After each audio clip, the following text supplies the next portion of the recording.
여러분 안녕하십니까? 광주 MBC 뉴스투데이 시작합니다. 먼저 오늘의 주요 뉴스입니다.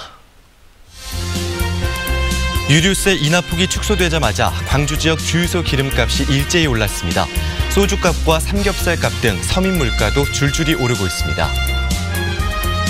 주 52시간 근무제 시행을 앞두고 임금 보전을 요구하고 있는 광주 시내버스 노조가 오늘 파업 찬반 투표에 들어갑니다. 5.18 39주년 행사위원회가 황교안 자유한국당 대표의 기념식 참석을 반대한다고 밝혔습니다. 1980년 5.18 당시 전두환 씨가 광주를 방문했다고 증언한 주한미군 정보요원 김용장 씨가 국내에 입국해서 추가로 증언을 할 예정입니다. 최근 각종 통계 자료를 보면 소비자 물가가 안정세라고 합니다. 하지만 서민들이 느끼는 물가는 지갑 열기가 부담스러울 정도로 오르고 있는데요. 돈 쓸 데가 많은 5월이라 심리적인 부담이 더욱 커졌습니다. 첫 소식 이계상 기자입니다.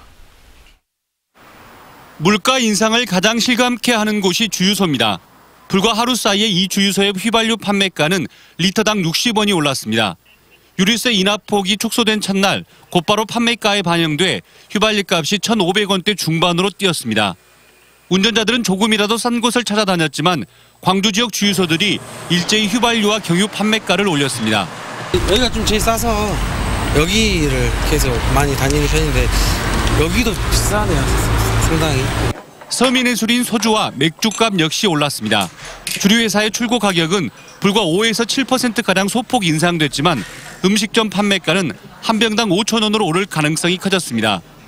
돼지고기 삼겹살 값이 한 달 전보다 15% 이상 상승하고 있는 가운데 채소 등 식자재 가격이 덩달아 오르고 있어서 사 먹는 소비자도 파는 소상인들도 부담이 될 수밖에 없습니다. 포도시 운영한다 그렇게 생각하고 합니다. 예, 그냥 제 인건비만 떨어지면 그냥 유지한다는 걸로 그렇게 생각하고 그냥 하고 있어요. 여기에다 치킨값과 우유값 등 대부분에서 올랐거나 오를 것으로 예고되고 있습니다. 통계청 발표대로라면 넉 달 연속 광주 지역 물가 인상폭이 1%를 넘지 않고 있지만 서민들이 느끼는 물가는 하루하루가 다를 정도로 수직 상승 중입니다. MBC 뉴스 이계상입니다. 주 52시간 근무제 시행을 앞두고 광주 시내버스 노사의 임금 협상이 난항을 겪고 있는 가운데 노조가 파업 찬반 투표에 들어갑니다. 광주 시내버스 노조는 오늘 저녁과 모레 오전 이틀 동안 각 회사 차고지별로 파업 여부를 묻는 찬반 투표를 거쳐 15일부터 파업에 돌입하기로 했습니다. 노조는 오늘로 예정돼 있는 지방노동위원회 특별조정회의에서 조정이 이루어지지 않으면 조정 기간을 연장하지 않고 예정대로 파업에 돌입한다는 계획입니다. 우선협상 대상자 선정 과정에서 부정 의혹이 제기된 광주 민간공원 2단계 특례 사업에 대해 경찰이 수사에 나섰습니다. 광주지검은 최근 광주시로부터 우선협상 대상자 선정 과정 전반에 대한 자료를 받아 조사를 벌이고 있습니다. 또 이 사건의 고발인인 광주 경실련 관계자들을 참고인 자격으로 불러 조사할 계획입니다. 경실련은 사업자의 평가 점수가 사전에 유출된 점과 광주시가 규정과는 다르게 탈락업체의 이의제기를 수용하고 특정 감사를 실시한 점 등에 대해 의혹을 제기했습니다. 요즘 맑은 하늘에 따뜻한 볕이 내리쬐면서 산책하기 좋은 날씨가 이어지고 있습니다. 어버이날인 오늘도 날이 좋겠습니다. 광주의 한낮 기온 23도 안팎까지 오르면서 매우 포근하겠는데요. 다만 아직 아침 저녁으로는 서늘합니다. 오늘도 두 계절이 오고 가는 듯 일교차가 15도가량으로 크게 벌어지겠습니다. 큰 일교차에 대비한 옷차림 하시기 바랍니다. 하늘도 쾌청하겠습니다. 오후 들어 구름의 양이 많아지긴 하겠지만 종일 대체로 맑은 하늘이 이어지겠고 미세먼지 농도도 보통 수준으로 계속해서 유지되겠습니다. 다만 맑은 날이 지속되면서 어제에 이어 오늘도 대기가 건조합니다. 현재 광주와 전남 9개 시군에 건조주의보가 내려진 상태인데요. 앞으로 뚜렷한 비 소식도 없어서 대기는 더 건조해질 전망입니다. 날씨 정보였습니다.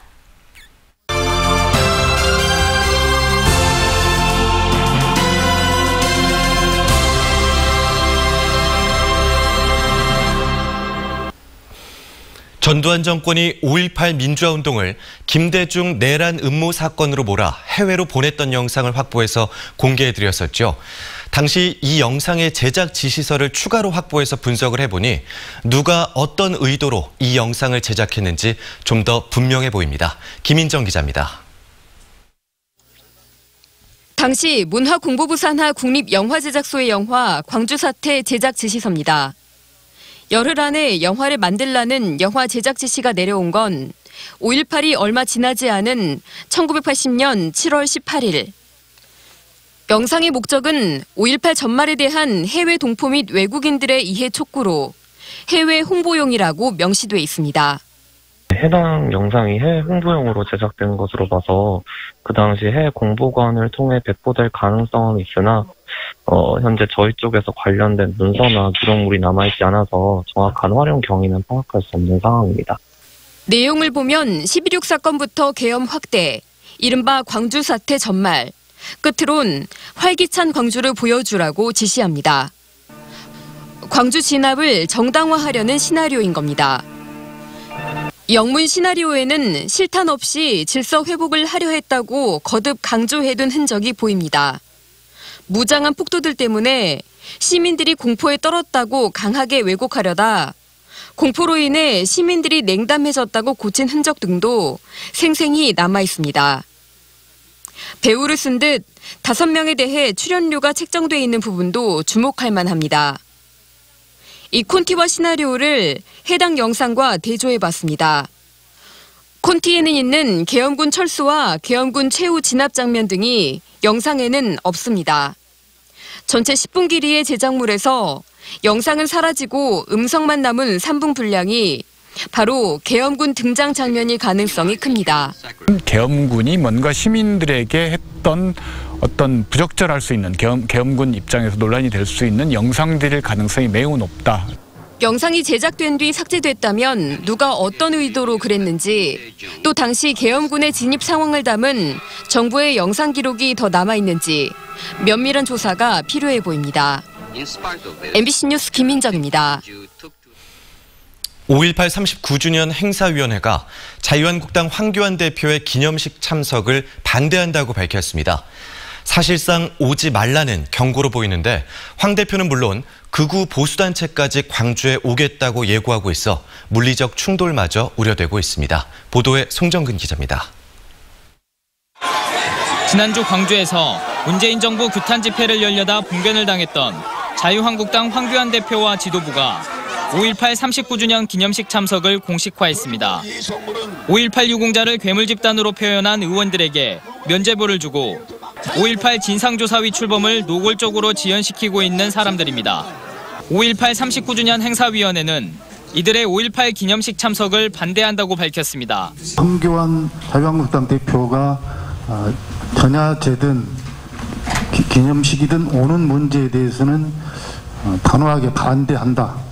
5.18 유공자 명단을 공개하라고 주장해온 극우 보수단체들도 5.18 기념식 날 국립 5.18 묘지와 금남로 일대에서 집회를 예고했습니다. 지금까지 극우단체들의 자극에 일일이 반응하지 않았던 행사위원회도 극우단체들의 노골적인 도발에는 단호한 입장을 보였습니다. 저들의 5.18 역사 왜곡은 수단과 방법을 가리지 않고 무차별할 것입니다. 그러나 5.18 민주화운동의 역사적 가치는 저들이 원하는 대로 결코 무너지지 않을 것입니다. 한편 행사위원회는 5.18 기념식에 정부가 주관하는 공식 기념식과는 별도로 금남로 일대에서 5.18 진상규명과 역사 왜곡 처벌법 제정을 촉구하는 범국민 대회를 개최한다고 밝혔습니다. 또 전국 11개 광역시도의 행사위를 구성하고 유럽과 미국에서도 기념행사를 진행하기로 했습니다. MBC 뉴스 송정근입니다. 1980년 5.18 당시 전두환 씨가 광주를 방문했었다고 증언한 주한미군 정보요원 김용장 씨가 국내에 입국해서 증언을 이어가기로 했습니다. 5.18 기념재단의 초청으로 한국에 입국한 김 씨는 내일 서울에서 기자회견을 연 뒤 모레 광주로 이동해 5.18 민주묘지를 참배하고 광주 시민들 앞에서 증언하는 자리를 갖게 됩니다. 김 씨는 5.18 당시 전두환 씨의 행적과 관련해 추가로 증언할 예정인 것으로 알려졌습니다.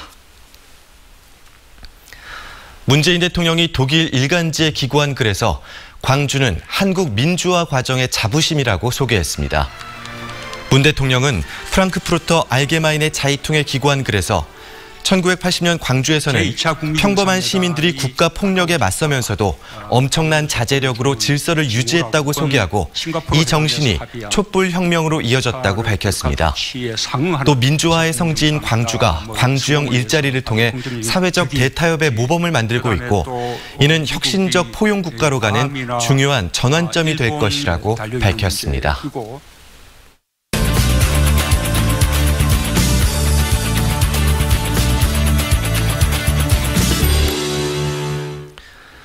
5.18은 한국 민주주의의 자부심이라는 문재인 대통령의 평가와는 달리 5.18의 시계는 거꾸로 가고 있습니다. 5.18 진상규명과 역사 왜곡 처벌은 여전히 제자리 걸음인 채 극우 세력의 도발은 도를 넘고 있는데요. 조진태 5.18 기념재단 상임이사와 좀 더 자세한 이야기 나눠보겠습니다. 안녕하십니까? 예, 안녕하세요. 네, 5.18 진상조사위원회부터 이야기를 해보죠. 이 한국당의 추천위원을 받아들이기 위해서 그 자격 요건을 다시 수정하지 않았습니까? 그런데도 아직 위원회가 출범을 하지 못했는데요. 이렇게 한국당에 끌려다니기만 하다가 진상규명의 적기를 놓치는 게 아니냐 하는 우려가 나오고 있습니다. 어떻게 생각하십니까? 아시다시피 그 5.18 진상규명 특별법이 제정된 게 1년이나 지났습니다. 네. 허송세월 한 것이죠. 조사위원회가 빨리 구성되어야 5.18 그 미완에 여러 가지 밝혀지지 못한 그런 진실들이 밝혀질 것이라고 보고 있는데요. 네. 지나치게 그 정치권에서 여야 정당이 5.18 진상규명 문제를 정쟁의 도구로 삼고 있지 않는가. 그러다 보니까 지금까지 이 진상규명조사위원회를 구성하지 못하고 답답한 상황에 좀 놓여 있다고 봅니다. 네. 크게 한 걸음 나아가기 위해서라도 네. 지금이라도 늦었지만 그 작은 발걸음이라도 뛰어야 된다. 그런 측면에서 정치적 노력을 더 많이 기울여서 조사위원회가 빨리 출범해야 한다고 촉구를 하고 싶습니다. 그렇군요. 그리고 5.18 왜곡을 처벌하는 그 특별법 개정안도 표류를 하고 있습니다. 이제 39주년 기념식이 열흘 정도 남았거든요. 근데 39주년 기념식에 정부와 여야 모두 빈손으로 참석하게 될 것이라는 전망이 나오고 있는데요. 어떻게 보고 계십니까? 5.18 진상규명과 연관해서 네. 그 왜곡 처벌은 굉장히 중요한 그 과제입니다. 네. 5.18 왜곡 처벌법은 어떤 측면에서는 5.18 왜곡을 예방하는 법이라고도 할 수 있어요. 네. 왜곡과 폄훼가 지금 도가 넘었습니다. 그동안에 우리 사회가 많은 측면에서 민주화를 이뤘다고 보기 때문에 그런 측면에서 그 표현의 자유가 있을 수 있겠다라고 네. 본 측면이 있죠. 그럼에도 불구하고 5.18의 어떤 그 정신적 가치가 우리나라 민주주의를 이뤘던 그런 소중한 역사적 사건이다라고 본다면 네.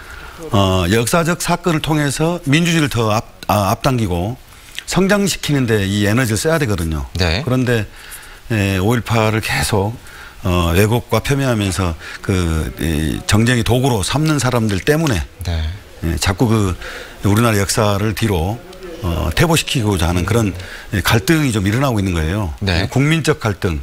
그리고 어떤 소모적인 그런 정쟁 이것을 끝내기 위해서라도 5.18을 왜곡하는 그런 일들이 법에 의해서 혹은 제도적으로 이제는 그 단죄될 필요가 있다. 그렇기 때문에 5.18 왜곡 처벌법이 빨리 이제 제정돼야 되는 것이고요. 네.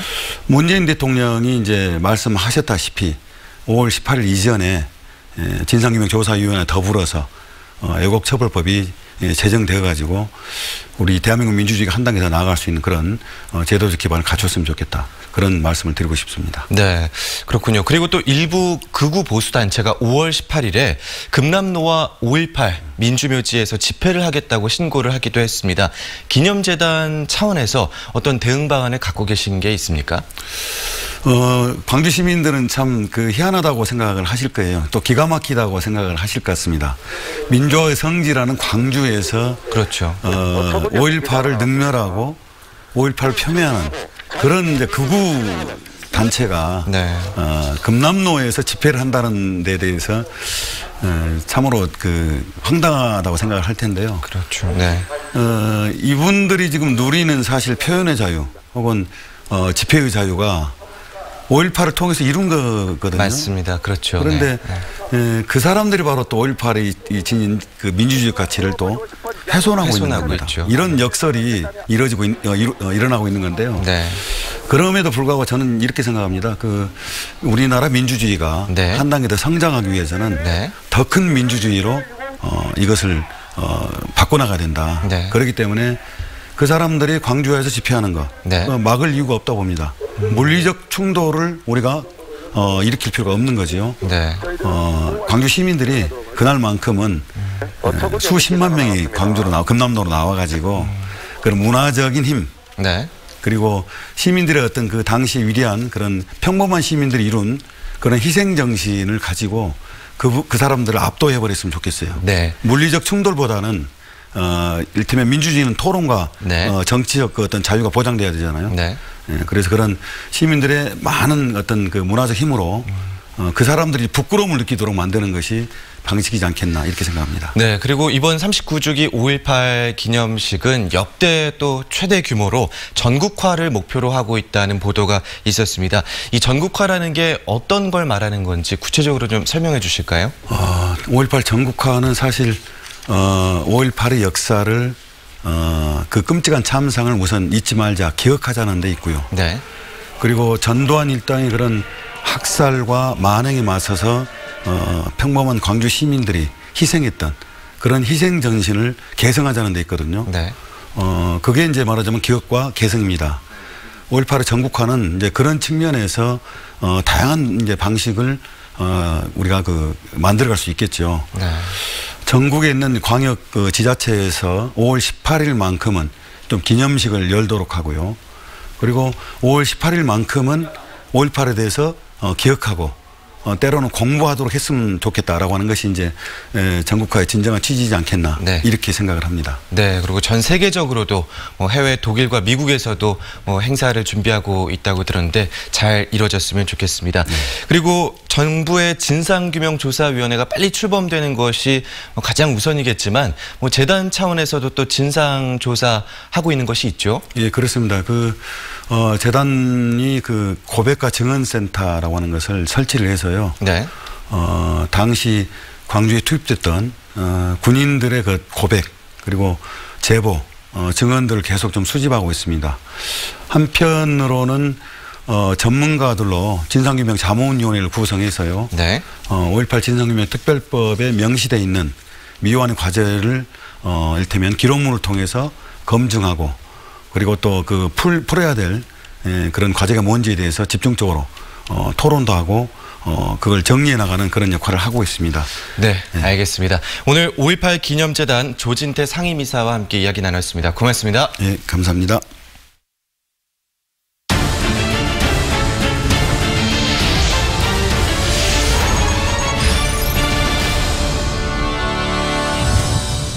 (12살) 의붓 딸을 살해한 김모 씨에게 보복살인 혐의가 적용돼 검찰로 넘겨졌습니다.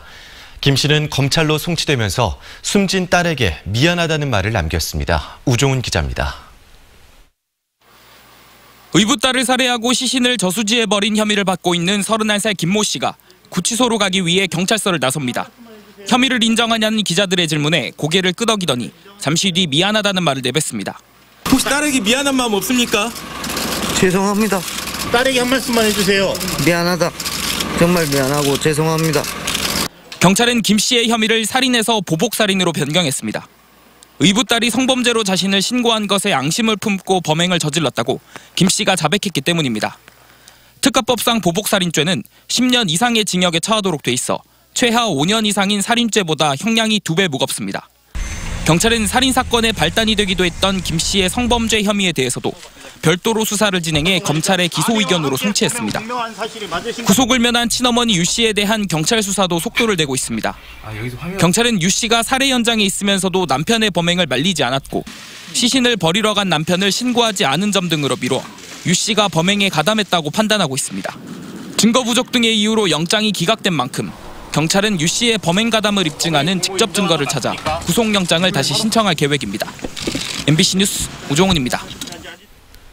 광주시와 자치구가 홈페이지에 개인정보를 무단으로 노출한 사실이 감사에서 드러났습니다. 광주시 감사위원회는 광주시 정보공개 담당 부서가 정보공개 청구인의 성명과 주소, 연락처 등 개인정보 120여 건을 홈페이지에 무단으로 노출했다고 지적했습니다.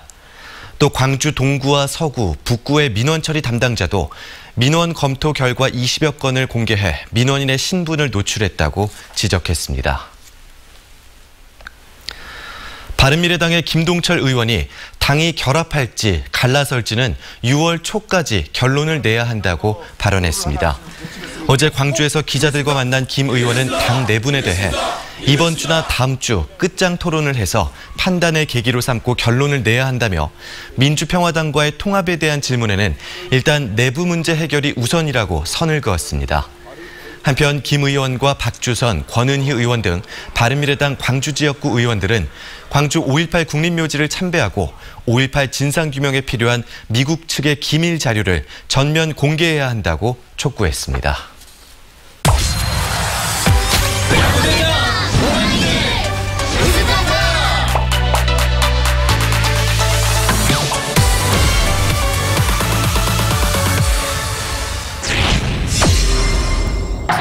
타석의 박재혁 좋아 타자 빠른 볼 1루수 일단 잡아 놓쳤어요.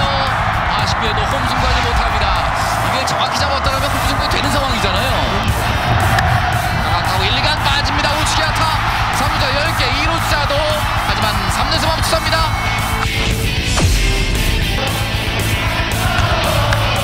자 좌측에 떨어지는 안타입니다.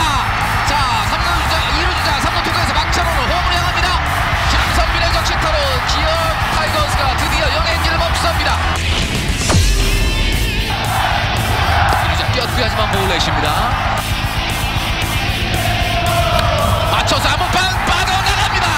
김현수 잡았고 2루자 3루 통해서 홈까지 볼은 홈에 들어옵니다. 한승택의 동점타. 오늘 경기는 다시 원점. 변하고 맞췄어요. 외야로 갑니다. 하지만 짧아요. 좌익수가 잡았고 3루 날리 터치 홈에 들어옵니다.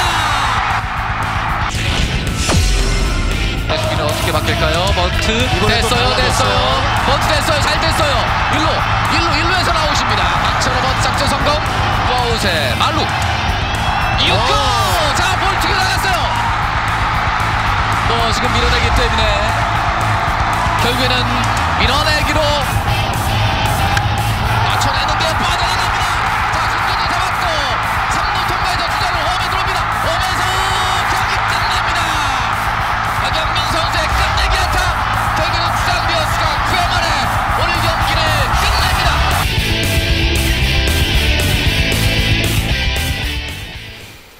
광주 세계수영선수권대회 조직위원회가 내일부터 22일까지 기념주화의 사전 예약을 접수한다고 밝혔습니다. 사전 예약은 지정은행인 우리은행과 농협은행의 각 지점이나 홈페이지에서 접수할 수 있고 1인당 3개까지 신청할 수 있습니다. 조직위는 국내 판매분 9,000개를 오는 7월에 예약자에게 판매하되 예약자가 9,000명을 넘으면 추첨을 통해서 당첨자를 결정하기로 했습니다. 천주교 광주대교구 정의평화위원회가 오늘 13일 광주 남동성당에서 김희중 대주교의 집전으로 5.18 기념미사를 봉헌한다고 밝혔습니다. 광주대교구는 기념미사를 통해 5.18 역사왜곡 처벌법 제정을 촉구하는 메시지를 전달하고 미사가 끝난 뒤에는 5.18 민주광장에서 촛불 행진과 주먹밥 나눔 행사도 진행할 예정입니다. 광주시가 지역의 특화산업인 광산업과 의료산업 기업체와 간담회를 갖고 애로사항 해소 방안을 논의했습니다. 한국광산업진흥원에서 열린 어제 간담회에서 이용섭 시장은 광융합 시대에 걸맞은 지원을 통해 광산업과 의료산업 기업들이 4차 산업혁명을 선도할 수 있도록 만들겠다고 말했습니다.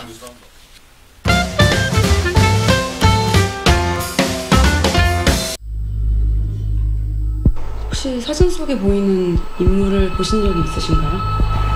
5.18 폄훼 세력들에게 북한 특수공작원으로 지목된 이름 없는 시민군.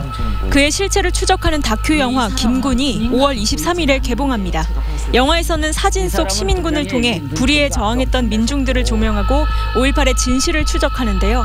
오는 10일 광주서 프리미어 시사회를 갖고 13일에는 서울에서 기자 시사회가 마련됩니다. 나주를 직접 보고 체험하는 프로그램 나주 생생문화제가 18일부터 1박 2일로 광주 문화원에서 열립니다. 금성관과 목산해안을 살펴보고 난파 고택에서 조선시대 상류층의 생활을 체험해보는 등 다양한 프로그램이 마련되는데요. 참가 신청은 나주 문화원으로 하면 됩니다. 오늘 16일 광주문화예술회관에서는 호세 카레라스, 플라시도 도밍고를 연상시키는 클래식 공연이 예정돼 있습니다. 해설이 있는 청소년 음악회 호세 카레라스 대 플라시도 도밍고인데요. 오페라 카르멘의 꽃노래, 투란도트 공주는 잠 못 이루고 등을 매력적인 두 테너의 음색으로 들을 수 있습니다. 광주 5.18과 제주 4.3, 아르헨티나 군부 폭력까지 자식들이 다친 곳, 남편을 잃은 곳에서 어머니들을 촬영한 사진 전시가 10일부터 7월 12일까지 광주 여성재단 8층에서 열립니다. 작가인 김은주 씨는 과거와 대면하는 일은 오랜 상처를 치유하는 의식이라고 생각한다고 기획 의도를 밝혔는데요. 앞으로도 어머니들의 기록을 숙명처럼 여기며 작업할 것이라고 말했습니다.